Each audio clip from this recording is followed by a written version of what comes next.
top 5 cornerbacks. And my point when I mentioned all the guys that have been on to talk about all the different positions is that we've had variations in what people believe. And we had Pete Briscoe on as well to talk offensive line and tight ends. This list of the top 5 corners, person to person, all three of us agreed with the list. So I'll just go through the list, the top 5, I'll work from the 5 and work to the number 1, and then we'll talk about a couple so we can make sure we get these safeties as well. And B-Mac, you just mentioned Emmanuel Forbes out of Mississippi State.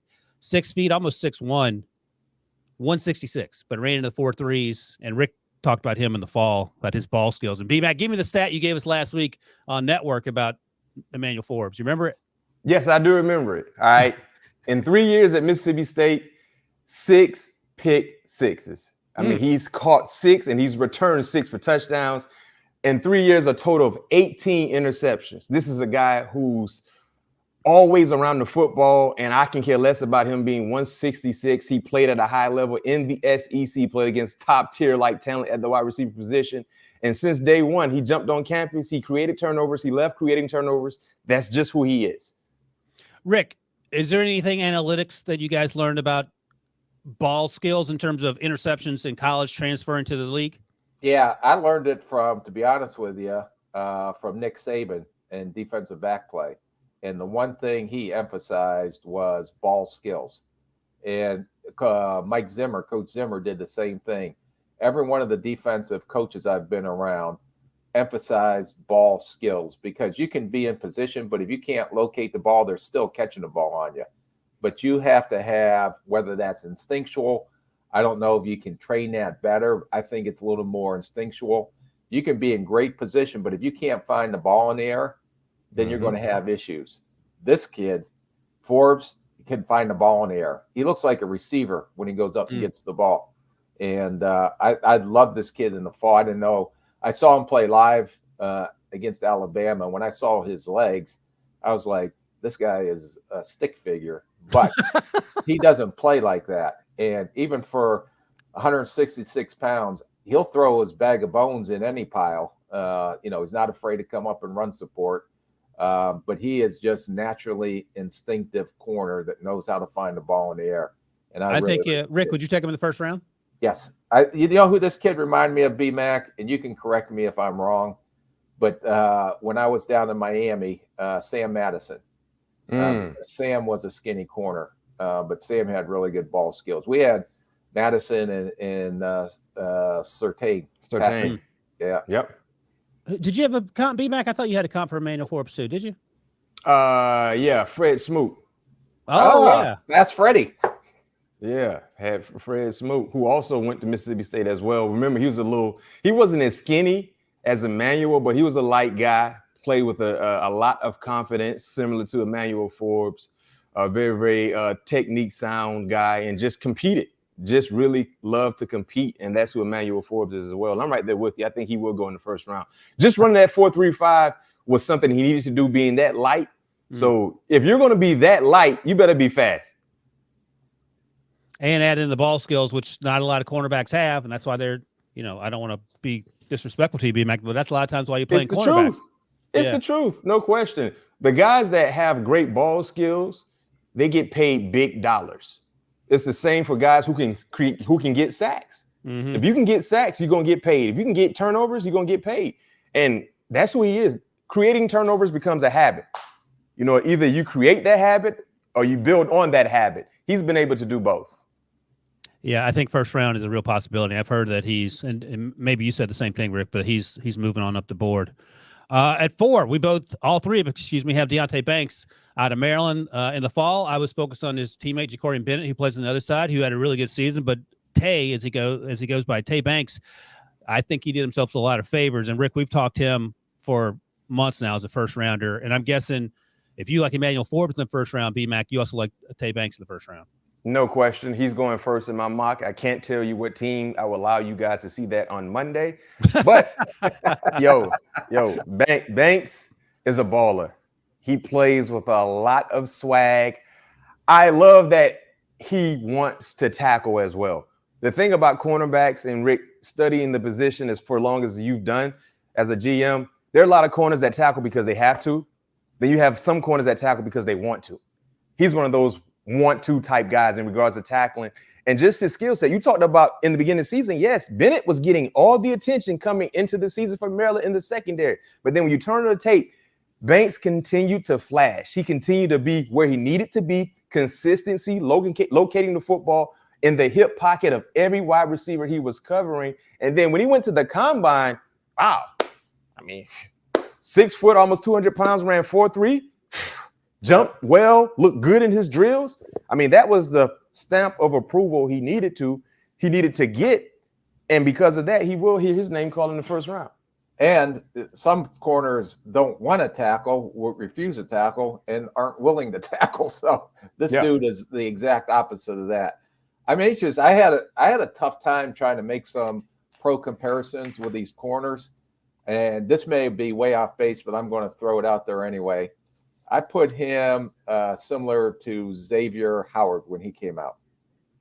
Xavier, you know what's funny? Xavier ran slow somehow, which is you don't know to watch him play. He didn't run as fast, but I thought they had some similarities. My comp, based on the speed and just his body structure and how put together he is, I gave him Pat P. Oh wow! Did you see that? You see that, Rick, at all? Pat P was pretty unique.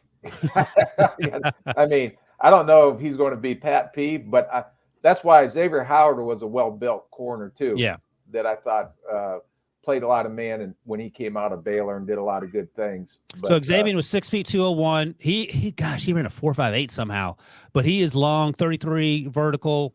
I think Tay's vertical is a little better than that, as BMAC was talking about here. But I think the size comparison fits. And I mean, if he plays anywhere close to Xavier Howard, that's a home run as well. Because Xavier was a second round pick, I believe, right? Yeah, he won the second round. All right, let's go to number 3 here. Joey Porter Jr. And Rick, let me ask you a question, because Joey Porter Jr. checks every box. And, I've used this for just different position players, but when you're building this player in the lab, this is what a cornerback in today's NFL looks like. He ran the 4.51 40, which he wasn't happy about. He ran it again and got 4.46 at the pro day, 6'2 and a half, 193, 34-inch arms, 80 and 7/8 wingspan, almost 81, so longer than Juju Brent's. But when you see at the combine and you see at the pro day, he didn't do the 3-cone or the short shuttle. What does that say to you? I don't know. I don't want to discredit these kids because more and more, and I don't know if the agents are having influence on whether they're doing the shuttles or not. Yeah. So I don't want to discredit him for that, but you'd love to see his shuttles, because the one thing that I do see in him is at times on in-breaking routes, he has a tendency to drift a little bit instead of breaking with the receiver when they make that in cut or any type of that. But I love this kid's physicality. I love his press man ability. So I people are going to start knocking him down the draft here because of the 4.51 speed. But I think he's a unique physical corner, and he does get a little handsy, but they all are handsy when college, because college lets them get away with it, but they won't get away with it with the pros. And it sounds like you're least concerned about the handsy part. If you can do everything else, you can fix the hands. Yeah, you just put boxing gloves on them during practice. That's what I see all the DB coaches do. Right. They can't grab them. So he won't name names, although he may have named names eventually by accident. We'll have to figure out who that player was. I think we know, BMAC. I'll tell you in a second. Unless Debo informs me that Rick told himself in a previous podcast and we just forgot about it. So let me ask you, BMAC, when you hear Rick say things like he drifts sometimes on in-breaking routes, what does that mean to you? Just not as comfortable as covering in space. The thing about Joey Porter Jr., if you watch him a lot, he plays so much press technique, which is great. You know what I mean? But then that creates a comfort zone that you always go to. But you don't really see him play a lot in space in regards to off technique. And that's because I don't know exactly the defensive scheme there at Penn State, but you didn't see that a lot. I think for him, mastering one thing is always great, but you got to be able to focus on your weaknesses as well. And that was a similar concern I had with Okudah when he came out of Ohio State, not playing in a lot of space. You know what I mean? So when you get to the next level, you might play press technique 50% of the times. The other 50, you might be called to be off and playing in space. So you got to be able to utilize your eyes, have proper disciplined eyes, not to mention your pedal got to be sound, and your transition out of your pedal got to be sound. So athletically, he's a gifted guy, extremely athletic, but just not being comfortable doing one thing can make you look out of whack when you actually try to do it because you're not used to doing it. So Right. that's why, in regards to coaching, high school, collegiately, coaches need to emphasize things that they're not used to doing. Because if they have any aspirations of getting to Sunday, by the time you get to Sunday, coaches don't hone in on fundamentals as much as you think they do, because they're trying to get the game prep ready. They're trying to go ahead and make sure everybody knows exactly what they need to do. By the time you get to Sunday, Rick, you know about this, they expect you to know how to do certain things already and do them well. And if you don't, you got to utilize your personal time to improve on that skill set. So that might be the one concern I have in regards to Joey Porter Jr., just being able to get comfortable doing something that he didn't do a lot at Penn State because of what their scheme called him to do. But if you factor in the length, the measurables, the competitive nature he displays, I mean, he gets in the right system. He's going to do numbers. You know who he reminds me of, and I like to go back in time and give guys flowers that we don't usually talk about anymore. Dale Carter. Oh man. That's who he reminds me of. Dale Carter can run, though. Yeah. And yes, that can run. And Porter can run also, you know what I mean? Because if you look at the tape, no one is getting behind him. Look at some of the guys he's covered, especially from Ohio State. No one is getting behind him, but his length, man, 34 for Kansas City. By the way, Rick, do you remember what school Dale Carter went to, college? He went to I know he had some issues in college, so I can't remember if he bounced around a little bit. Was it a small school? Tennessee. Yeah, but didn't he go somewhere before there? He was always at Tennessee. I think he was always at Tennessee, if I'm not mistaken. That's one of BMAC's little party tricks. He can tell you where any player in human history went to college. Not any player, but just a few. Oh, don't sell yourself corners. short, BMAC. Yeah, Tennessee. He reminds me a lot of Dale Carter. That's a good comparison. I was almost a little bit Xavier Rhodes like, and maybe Isaiah Oliver like, but because they're big physical guys and if these guys get their hands on a receiver at the line of scrimmage, they're not moving. And the one thing that I've learned from DB coaches was disrupt the route, because it disrupts the timing with the quarterback. So if you're in press and you get your hands on a receiver, that's disrupting the route. And we would watch two corners that were in press. One would give a guy a free release and one would press him at the line of scrimmage. And there was almost a 2 or 3 yard difference of the receiver getting upfield into his routes when you can disrupt the receiver at the line of scrimmage. And I would imagine that's based, whether your decision is to do that or not, is based on the athleticism of the cornerback and the physicality and how much you trust him, right? Well, a lot of it's technique. BMAC, okay. I mean, they're not, Deion Sanders going to do that staggered stance and jam you, but these big physical corners, one advantage they have, if they stay square to the receiver and are able to get their hands on a receiver, really affects the timing with the quarterback, with the receiver getting upfield in the routes. Our buddy Dominic the Blind leaves a comment on the live YouTube show. Rick must really respect BMAC. Hasn't made fun of him for his comp yet, like he does Ryan. LOL. Well, yeah, BMAC played. I was a training camp Hall of Famer, and Ryan, you were. I was a Division I baseball player, Rick. I've told you that before. Disrespected me. And as I told BMAC, I played second base. The shortstop on our team was the quarterback that threw touchdown passes to Mike Tomlin. You didn't know that fun fact, Rick. Wow. That's drafted, a fun fact for sure. He got drafted by the Padres. He came over there, and I'd never seen someone run a 4.4 in person. He was 5'10", he was about 165, and he could throw the ball 65 yards in the air easy. And I saw him run down the first base line. And I was like, oh, that's what a real athlete looks like. So that was a eye-opening moment for me. All right, let's go to number 2. Again, we're all consensus on this. And this guy, we've all liked him in the fall, and his draft stock has risen. Devin Witherspoon, cornerback, Illinois, played on a really good Illinois defense with a lot of dudes going to get drafted. Weighed 181 at the combine, I believe. Weighed 185 in recent days when he worked out and ran a 4.4. I don't know if that's official or not, but he plays fast. And any concerns about his weight, Debo? Because BMAC, because we know that he will absolutely run over people. He plays like he's a strong safety.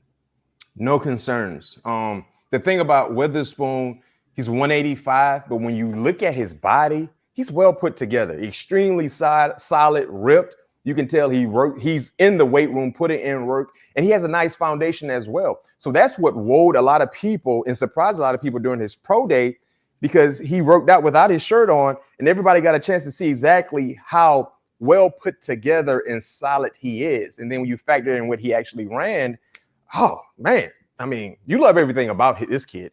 He is probably the most confident corner in the draft, and he's not afraid to tell you how good he is and what he will do to opposing receivers. And some people might not like that type of attitude, but if he's doing what he's supposed to do, whatever gets him going, allow him to get himself going. And when you talk about just being physical, I mean, he's the best tackling defensive back. Forget corner. He's the best tackling defensive back in the draft. The way he approaches laying the blow to an opposing ball carrier, man, I just don't know. I hope he don't get fined a lot, because he's the type of driver, he don't buckle his seatbelt. When he's in there, he's going, and he don't have any regard for his body or the person who he's hitting. That's the type of player he's a tone setter, point blank. So I should mention, by the way, Deonte Banks, we like him going to the first round. I think Joey Porter goes in the first round. Doesn't slip there. So obviously Devin Witherspoon goes in the first round as well. Go ahead, Rick. Yeah, and I'm hearing that since he ran, this dude may be the number one corner off the board. There's a lot of mixed reviews on which corner is going to come off between him and Gonzalez.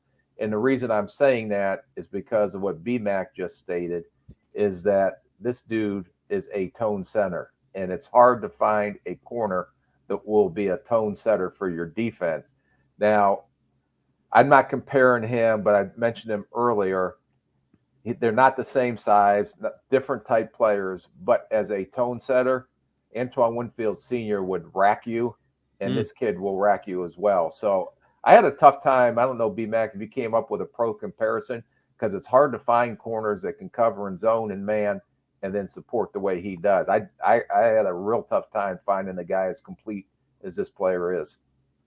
For me, my comparison that I gave Witherspoon, just in regards to coverage, not overall DB comparison, but in coverage, he reminds me of Darius Slade in coverage. Okay.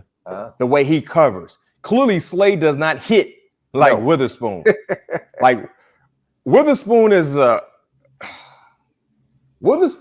old school. He's like a Jack Tatum type DB. That's the type of fire and anger he plays with in regards to tackling. But in coverage, if you watch him in his pedal, quick feet. Oh my goodness, his feet are so quick. His transition is so smooth. It just, bam, it happens. He's not thinking about it. You see no hesitation when he comes out of his pedal. And that tells me he's been working on it. He's been working on it. He's been working on it. It's like second nature. It's like walking left, right, left, right, left, right. That's how he is in space. And the same can be said at the line of scrimmage. So just coverage wise, he reminds me a lot of a big play Slay. You talk about his transition, how smooth it is. But in regards to just tackling, I couldn't find a comp for him, because the game has changed so much. If you want to find someone that tackles like Witherspoon, you got to go back years ago. Probably the closest corner would be Antoine Winfield Sr. Yeah, that's the only comparison I was able to make from a tackling standpoint. And don't forget, this guy does have ball skills. I saw the 2 interceptions in the Northwestern game. So this guy, he's one of the most, if not the most complete corner in this year's draft. Hey, Rick, let me ask you, do you guys have conversations about players that maybe talk too much smack, or you don't care about that if they're good football players? If they're corner that talk smack, that's they get a plus. Okay. Because why is that, Rick? Why would you give them a plus? If they get beat, they're more than likely going to come back the next play and try to choke the guy out at the line of scrimmage. Because they're so competitive. But they're the type of corners that if they do get beat, it doesn't carry on for 4 or 5 more plays. All right. That's the one thing about corners. And we try to measure that in our analytics with all the testing that we did, is that dudes that had a short-term memory that got beat, let's say they got beat on a touchdown, he was coming back the next play and going to fight you. This kid does that. Yeah. I mean, if he gets beat, he don't care. He'll say, let's go, let's put the ball out there, let's go again. He's not going to back down from anybody. Rick, some that's why you love corners competitors. that have all the skill set, but it affects them mentally when they get beat and they can't get back to where they're not affected by getting beat. Those are the corners that actually end up failing, in my opinion. All right, I'm going to ask you both this question, and just give me a short answer so we can get to number one here.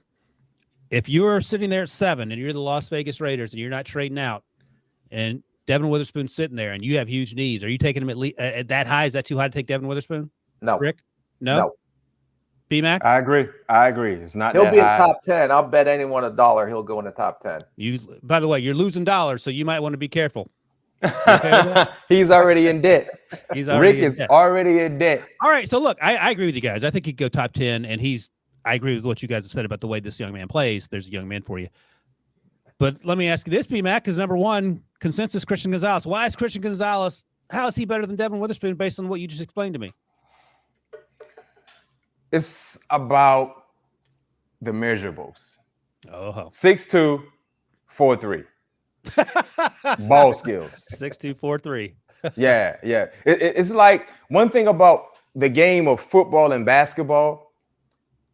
When you have a big guy that can do little guy things, that means something. And nowadays, when you look at these wide receivers, not saying that because you're shorter, you will be a liability, but when you covering 6'3", 6'4", 6'5", and you 5'9", you 5'10", you 6 foot, I mean, it could be an issue. But we don't usually see a lot of guys be the height of 6'1", 6'2", running 4'3", and they're fluid. You know what I mean? Mm-hmm. Christian Gonzalez, we talked about Keely Ringo and some of the stiffness and concerns with that, the movement in space, playing a little too high from time to time. He's 6'2", but he ran 4'3", right? But his bend, the way he moves in space, is not what you would like to see at a cornerback. And then, of course, because of his height, then some people may say, well, he's a 6'2" guy. This is a guy who moves like a little corner. The way he bends his knees, he plays with nice pad level. You would think he's 5'10". And by the way, B-Mac, his vertical, 41.5 inches. Yeah, so it's a personal preference at the end of the day. I think either guy could be the first corner to come off the board. So but Rick, if you're telling me you got one corner, 6'2", ran 4'3", you got another corner, 6 foot, ran 4'3", and they both move just alike in drills, I mean, it's a toss-up, but that's why he's my number one. 6'2", right. 4'3", 41, got hot tape, looks good in his drills, does everything you want him to do, and he's an all-around coachable guy. And by the way, B-Mac and Pat P talked to Christian Gonzalez on the podcast, All Things Covered, so you can check that out. But Rick, I'm going to pose the same question to you again. If you're sitting there at 7 and you have the choice between Devin Witherspoon, who plays with an edge and is not afraid to flap his gums, and you have Christian Gonzalez sitting there as well, who are you taking? That's something that will be discussed at length in a meeting, because I don't think you can go wrong with either guy. The only thing that I would say is that Gonzalez had, when he was at Colorado, people question if he had any ball skills, because I don't think he had any production. Then he goes and has the 4 interception, I believe, when he transfers to Oregon. So right. He checks that box. It's just the difference is he is not as physical as Witherspoon. Witherspoon may be a more complete overall corner. Mm-hmm. So he may lean that way. That's why I think some teams have put Witherspoon ahead of Gonzalez, but Gonzalez is unique as well. He's just not as physical. He'll tackle. He's not you don't have to shame him in the tackling. I think he's willing enough to tackle. Just shame him. Witherspoon, you don't have to shame him to do anything. He'd go tackle his grandmother if he has a chance. No question. What you're saying, B-Mac, you'd rather say woe than sick him. There it is. I'd rather say woe than sick him.